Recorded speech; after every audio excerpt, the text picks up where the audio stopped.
আসসালামু আলাইকুম ওরহমতুল্লাহি ওয়া বারাকাতুহু। আমি মোহাম্মদ আনোয়ার হোসেন আর আমার বন্ধু মোহাম্মদ জাহিদ হাসান খোকন।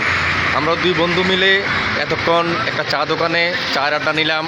শীতকালীন তো বোঝেনে ঠান্ডা, তাই একটু গরমের আভাস নেওয়ার জন্য দোনো বন্ধু চলে আসলাম চা দোকানে আমাদের এলাকাতেই, পদুয়ার বিশ্ব রোড।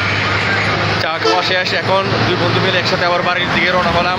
যাচ্ছি রাস্তায় হাঁটতে হাঁটতে দোনো বন্ধু একটা ভিডিও করলাম, এই জন্য আর বন্ধু কিছু বলো।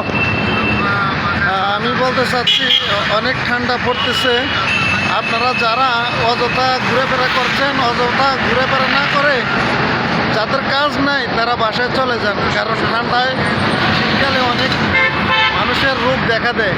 সুতরাং সবাইকে স্বাস্থ্য সচেতন হতে হবে। যাদের কাজ নাই, আমি আবারও বলছি, যাদের কাজ নাই, আর যাদের কাজ আছে তারা তো থাকবেনই। যারা কাজ নাই তারা অতি সত্বর বাসায় চলে যান, ঠান্ডা অনেক ঠান্ডা পড়তেছে। আসসালামু আলাইকুম ওয়া রাহমাতুল্লাহি ওয়া বারাকাতুহু। শুভরাত্রি সবাইকে, ধন্যবাদ। ধন্যবাদ সবাইকে, শুভরাত্রি, আল্লাহ হাফেজ। সবাই ভালো থাকবেন, সুস্থ থাকবেন।